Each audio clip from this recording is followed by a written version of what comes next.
Prophet ﷺ gathered the people to lead them in salah. He led them in salat al-dhuhr. As soon as the prayer had finished, he returned back to the minbar. He then stood and addressed the people. Ya ayyuhan nas, O people, I am requesting from you all, if there is anyone who has anything upon me, then come and take it from me. If there is any money that I owe to anyone, then please take it from me now. If I have hurt anyone, or if I have cursed anyone, or if I have been wrong to anyone, or if I have oppressed anyone, or I have hit anyone, then take your recompense now, take it from me now. And he repeated this again and again and again. The narrations in the books of hadith and history are many about what happened at this moment in time. One of them, which is not so strong, but strong enough to give an indication, narrated in the Majma' al-Zawaid of Al-Haytami, he said that one man stood up. He said, Ya Rasulullah, I need to take recompense from you in one thing. The people turned around. They looked at this elderly man. They recognized him as Ukasha. Ukasha ibn Muhsan al-Asadi radiyallahu ta'ala anhu. They were shocked.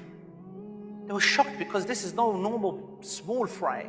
This is one of the mighty companions, one of the senior companions. Ya Rasulullah, on the day of Badr, when you were making the sufuf, you were straightening the lines and you took your stick to straighten the lines and you pushed me back and you hurt my chest. You pushed me back with your stick and you hurt my chest. Ya Rasulullah, I only stand up now because you have asked for it 3 times. Ya Rasulullah, I want to take back what is my haqq. The companions were beside themselves. In all of these narrations, you will see, regardless of their weakness, in Abu Bakr as-Siddiq stands up, Umar stands up, Sayyidina Ali stands up. One by one, we will take it out on me, 10 times on me, 100 times on me. Any money you wish, please don't go to the Prophet ﷺ. What are you doing?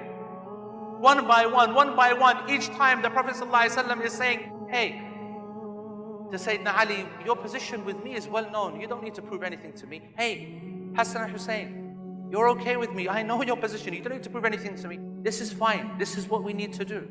Go and bring that stick. Go and bring my stick. The stick was brought. The companions were, what's going on? The stick was given to Ukasha. Ukasha came forward to the Prophet ﷺ. The Prophet ﷺ opened up his shirt and exposed his chest. Ukasha took the stick and he came to the Prophet ﷺ and he threw it to the side and then he kissed the chest of the Prophet ﷺ. He kissed the chest of the Prophet ﷺ. He said, Ya Rasulullah, I only stood up because I wanted this to be the final ahad between us. I wanted this to be the final thing between us. I just took my opportunity. Ukasha. Ukasha, the giant of the companions. Ukasha, who was already forgiven his sins because he was at Badr. Allah subhanahu wa ta'ala already told him, do what you want. فَقَدْ غَفَرْتُ لَكُمْ. I have forgiven you what you want to do anyway, so go ahead and do anything. Ukasha, who stood by the Prophet ﷺ and fought by his side so fiercely that he broke his sword into so many pieces. And he still tried to defend the Prophet ﷺ. He said, Ya Rasulullah, my sword is broken. The Prophet ﷺ gave him a branch, a piece of wood. He said, take this. He didn't question him once. He took the branch and he used a piece of wood against other people's swords. And from the mu'jiza of a Nabi sallallahu alayhi wasallam, this branch turned into a sword. The sword of Ukasha, which the scholars gave a name to Al-Aun. And he continued to defend the Prophet ﷺ with that sword in Al-Badr. And he continued to use it for the sake of the Muslims until he himself was killed, shaheed, at the battle of Al-Ridda with Sayyidina Abu Bakr as-Siddiq radiyallahu anhu. This is Ukasha. Ukasha, one of the mighty people who goes to heaven like, bam, like that. He has a path to heaven that we can only dream of, that the companions can only dream of. The Prophet ﷺ in Bukhari said 70,000 members of my ummah will enter Jannah without hisab, without adhab. No questioning, no punishment, just green card, go straight through. While the companions are thinking, how does one do that? The Prophet ﷺ said, these are the people who have that perfect tawakkul in Allah subhanahu wa ta'ala, perfect trust. The companions are now trying to work it out. How does one get that? What does one do? What's the levels required? Yani what actions?